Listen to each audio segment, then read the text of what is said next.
ఒక విమానం గాలిలో కొట్టుకుంటూ 32 నిమిషాల పాటు మరణానికి ముందే మృత్యుల్ని తట్టించేలా ఒక్కో ప్రయాణికుణ్ణి మౌనంగా నిశ్శబ్దంగా చంపుతుంటే ఆ విమానంలో నలుగురు బ్రతికిన తత్వమే ఒక అద్భుతం. ఇది కథ కాదు, నిజం. అది 1985 ఆగస్టు 12 జపాన్ ఎయిర్లైన్స్ ఫ్లైట్ 123 అనే బోయింగ్ 747 విమానం మహాశక్తివంతమైన ప్రపంచ విమాన రక్షణ వ్యవస్థలో ఒక పెద్ద లోపాన్ని వెల్లడించింది. ఇది ప్రపంచ చరిత్రలో ఒకే విమానంలో అత్యధికంగా 520 మంది ప్రాణ నష్టంతో ముగిసిన ఘోరమైన ఘటన. సమయం సాయంత్రం 5:30 టోక్యో హనేడా ఎయిర్పోర్ట్ లో ప్రతిరోజులాగే వందలాది మంది ప్రయాణికులు ఓ సిటీ నుంచి ఇంకో సిటీకి ప్రయాణించేందుకు విమానాశ్రయానికి వచ్చారు. ఫ్లైట్ JL-123 టోక్యో నుండి ఒసాకా వెళ్లే 54 నిమిషాల ప్రయాణం. ఒక చిన్న జపాన్ అంతర్గత ట్రిప్. అందులో ఉన్న వారిలో బిజినెస్ మేనేజర్లు, స్కూల్ పిల్లలు, బాబాయిలతో వెళుతున్న చిన్నారులు, పెళ్లైన కొత్త జంటలు, హాలిడే నుంచి తిరిగి వస్తున్న ఫ్యామిలీలు. అందరి ముఖంలో చిరునవ్వు. కానీ ఎవరికీ తెలీదు కొన్ని నిమిషాల్లో వాళ్ళ జీవితం గాలి కంటే తక్కువగా మిగిలిపోతుందన్న సంగతి. ఒక బోయింగ్ 747 అంటే షార్ట్ రేంజ్ జంబో జెట్ విమానం టేకాఫ్ కు సిద్ధమైంది. ఇది జపాన్ లో అత్యధికంగా ప్రయాణికులను మోసే జెట్. 524 మంది ఈ విమానంలో ఉన్నారు. 509 మంది ప్యాసింజర్లు, 15 మంది క్రూ మెంబర్స్. ఈ విమానాన్ని నడిపించే కెప్టెన్ పేరు Mashima Takahama, first officer Yutaka Sasaki, flight engineer Hiroshi Fukada. ఈ ముగ్గురు ఆఖరి వరకు పోరాడిన విమాన యోధులు. విమానం సాఫీగా 6:12 టేకాఫ్ అయింది. హనీడా ఎయిర్పోర్ట్ నుండి ఉత్తర దిశలో ఎగురుతోంది. అన్ని సరిగ్గానే ఉన్నాయి. కానీ సరిగ్గా టేకాఫ్ అయిన 12 నిమిషాల తర్వాత విమానంలో ఒక పెద్ద పేలుడు శబ్దం వినపడింది. ప్రయాణికులు ఒక్కసారిగా ఉలిక్కి పడ్డారు.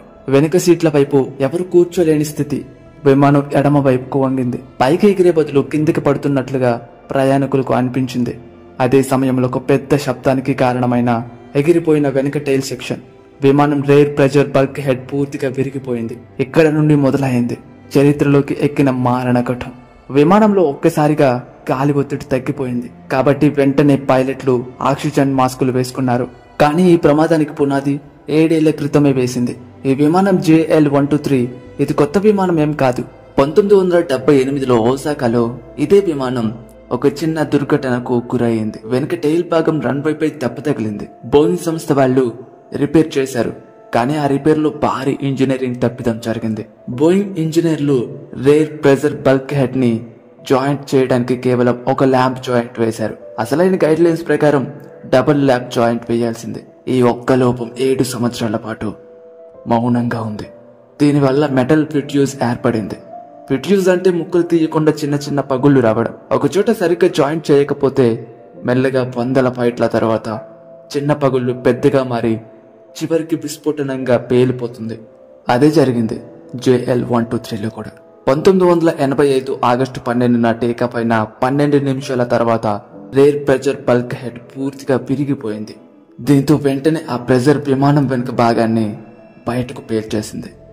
విమానానికి హడాబిడిగా ఉండే టెయిల్ సెక్షన్ మొత్తం విరిగిపోయింది. అందులో వర్టికల్ స్టెబిలైజర్ అంటే డైరెక్షన్ కంట్రోల్ కట్ అయ్యింది. అంటే 4 హైడ్రాలిక్ సిస్టమ్స్ లీక్ అయ్యాయి.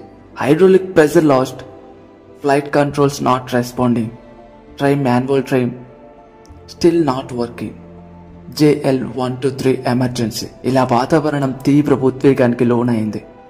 ఇప్పటికే విమానం కంట్రోల్ తప్పింది. ప్రయాణికులకు ఎవరికి ఏమైందో అర్థం కావట్లేదు. చిన్నారులు ఏడుస్తున్నారు. అందరూ తమ తమ జీవితాన్ని గట్టిగా పట్టుకుంటున్నారు. విమానం నడిపే అన్ని హైడ్రాలిక్ సిస్టంలు ఫెయిల్ అయ్యాయి. పైలట్లకు మిగిలినవి కేవలం థ్రటిల్ కంట్రోల్స్ మాత్రమే. వేగాన్ని పెంచడం, తగ్గించడం ఇవే చేతిలో ఉంది. డైరెక్షన్ మళ్లించడానికి ఎడమ కుడి మలుపులు ఇచ్చేందుకు ఎలాంటి కన్వెన్షనల్ ఫ్లైట్ కంట్రోల్ సిస్టమ్స్ లేదంటే అది గాల్లో తేలుతున్న సిలిండర్ లాంటిది. ఈ సమయంలో కెప్టెన్ తకహామా ఇంకా ఫస్ట్ ఆఫీసర్ ససాకి ప్రయత్నాలు ఆపలేదు. చెప్పాలంటే ఇది గాలి మీద యుద్ధం లాంటిది. వారు థ్రటిల్ ద్వారా ఫ్లైట్ డైరెక్షన్ చేంజెస్ చేసే ప్రయత్నం చేశారు. ఒకసారి ఎడమ దిశ, తర్వాత కుడి దిశ, తర్వాత కిందకి దిగి మళ్ళీ పైకి ఎగరడం. ఇలా చేయడాన్ని ఫాగోయిడ్ ఓసిలేషన్ అని అంటారు. ఫాగోయిడ్ మోషన్ అంటే ఒక పర్వతం లాంటి కదలిక. వేగం పెరిగితే కిందకు పడుతుంది, వేగం తగ్గితే పైకి లేస్తుంది. కానీ కంట్రోల్ లేకుండా గాలి వీచిన దారిలో తేలిపోతుంది. 32 నిమిషాల పాటు విమానం ఈ ఓసిలేషన్ల మధ్య గాలిలో ఉంది. ఈ 32 నిమిషాల్లో పైలట్లు 100% తమ ప్రయత్నాలు కొనసాగించారు. విమానం కొన్నిసార్లు గాలి ఒత్తిడితో తిరగబడి ప్రమాదానికి లోనైంది. ఒకసారి విమానం వెనుకకు తిరిగే స్థితికి కూడా చేరుకుంది. కానీ చివరి వరకు ప్రయత్నం మాత్రం మానలేదు. ఇక మిగిలేవి ప్రయాణికుల ఆఖరి నిమిషాలు. విమానంలో ఈ సమయంలో ప్రయాణికులు ఏం చేస్తున్నారో ఊహించలేము. గుండె దద్దరిల్లే విషయం. కొంతమంది వాళ్ళ దగ్గరున్న చిన్న నోట్ ప్యాడ్ పై చివరి లేఖలు రాశారు. ఆ లేఖల్లో కొన్ని అస్సలు కంటతడి ఆపలేని భావోద్వేగాన్ని కలిగిస్తాయి. ఒకసారి కనిపించలేకపోతే నన్ను మర్చిపోవద్దు. ఒక బాలుడు తండ్రికి రాసిన లేఖ. ఇంకో 30 నిమిషాల్లో మనం కలుసుకోలేము. నీకోసం నేను పోతున్నాను. పిల్లలు బాగా చూసుకో. ఒక తల్లి రాసిన సందేశం. నేను భయపడటం లేదు, కానీ నన్ను నువ్వు గుర్తుపెట్టుకో. ఒక భర్త భార్యకి రాసిన చివరి మాటలు. విమానం ఒక కంట్రోల్ లేని గాలిలో తేలుతూ చివరి అవకాశం కోసం పోరాడుతుంది. వెళ్లే దిశ మౌంట్ టకాహామారా, జపాన్లోని లోకల్ పర్వత ప్రాంతం.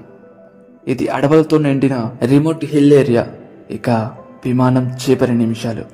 ఆకాశంలో తేలుతూ తిరుగుతూ ఎటు కనపడని మార్గం.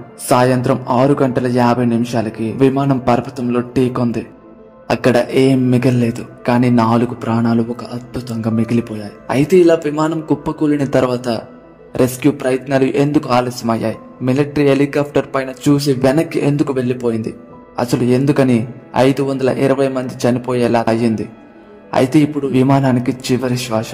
సాయంత్రం 6:56 JL-123 ఎగిరి 44 నిమిషాల్లో తన చివరి గమ్యాన్ని చేరుకుంది. మౌంట్ టకామాహారాలో పడింది. మానవ శరీరాలు, సీట్ల ముక్కలు, విమానమంతా కూడా దారుణంగా కుప్పకూలిపోయింది. 6:50 జపాన్ ఎయిర్ ట్రాఫిక్ కంట్రోల్ కి విమానం కనిపించకపోవడంతో హై అలర్ట్ అయ్యింది. మొదటి కొన్ని నిమిషాలు ఇంకా ఇంజిన్లు పనిచేస్తున్నాయేమో అనుకున్నారు. 7-7:30 మధ్య Japan cell defence force radar ద్వారా చివరి స్థానం తెలుసుకుంది. వెంటనే హెలికాప్టర్లు బయలుదేరాయి. ఒక హెలికాప్టర్ ప్రమాద స్థలానికి చేరుకుంది. చెప్పుకోవాలంటే ఇక్కడ పనికి మాలని వ్యవస్థ. ఆ హెలికాప్టర్ పై నుంచి వచ్చిన జవాన్లు చూశారు. చెలరేగిన మంటలు, కొన్ని కదలికలు కూడా కనిపించాయి.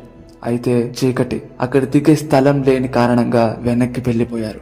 అక్కడ ఆ క్షణం ఆలస్యం కాదు. చాలా మంది ఆ సమయాల్లో ఇంకా బ్రతికే ఉన్నారు. తప్పెక్కడ జరిగింది అంటే అప్పటిదాకా సాంకేతికంగా సురక్షితంగా ఉన్న జపాన్, చీకటి ఎక్కువ, వాతావరణం సహకరించడం లేదు అన్న ప్రభుత్వం, ప్రమాదం లేకుండా ఉదయాన్నే వెళ్దాం అన్న సైన్యం. మానవత్వం ఎక్కడుంది?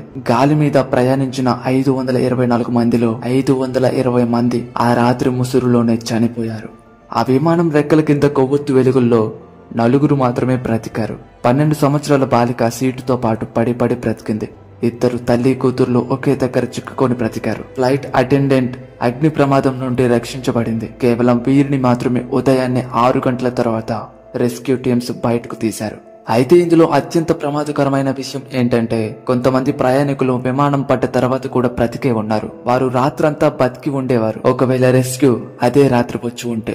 కొంతమంది చేతుల్లో ఉండే మెసేజ్లు, నోట్స్ చూస్తే వాళ్ళు రాత్రి 10 దాటిన తర్వాత కూడా లైవ్ లో ఉన్నట్టు తెలుస్తుంది. అయితే ఈ ప్రమాదానికి ముఖ్య కారణం 1978లో రేర్ ప్రెజర్ బల్క్ హెడ్ తప్పుగా రిపేర్ చేయడం. ఇది చెప్పాలంటే బోయింగ్ తప్పు, విమానం సరిగ్గా రిపేర్ చేయకపోవడం జపాన్ ఎయిర్లైన్స్ తప్పు, రెస్క్యూ టీం ఆలస్యంగా రావడం ప్రభుత్వం తప్పు, రాత్రిపూట జాగ్రత్తలు తీసుకోకపోవడం సైన్యం తప్పు. అయితే ఇక్కడ విమానం కుప్పకూలిపోయింది. 520 మంది ప్రాణాలు పోయాయి. కానీ నిజంగా ముగిసిందా అంటే కాదు. అసలు కథ ఇప్పుడే మొదలైంది. ప్రపంచం మొత్తం ఒక్కసారిగా చెదిరింది. అసలు ఎందుకు బోయింగ్ 747 లాంటి విశ్వసనీయమైన విమానం ఇలా విఫలమైంది? 1978లో JL-123 విమానాన్ని ఒక రన్వే ప్రమాదం తర్వాత రేర్ ప్రెజర్ బల్క్ హెడ్ మరమ్మతు చేశారు. డబుల్ రిపేట్ చేయాల్సిన చోట ఒక రిపేట్ తో హోల్డ్ చేసి పెట్టారు. అది FAA స్టాండర్డ్ కి పూర్తిగా విరుద్ధం. 7 ఏళ్ల తర్వాత అదే మల్టీప్లయింగ్ ప్రెజర్ వల్ల బల్క్ హెడ్ విరిగిపోయింది. ఆ తర్వాత టెయిల్ పిన్ గాల్లో ఫ్లయింగ్ అయింది. ఒక చిన్న రిపేట్ తప్పిదం 520 మంది ప్రాణాలు తీసుకుంది.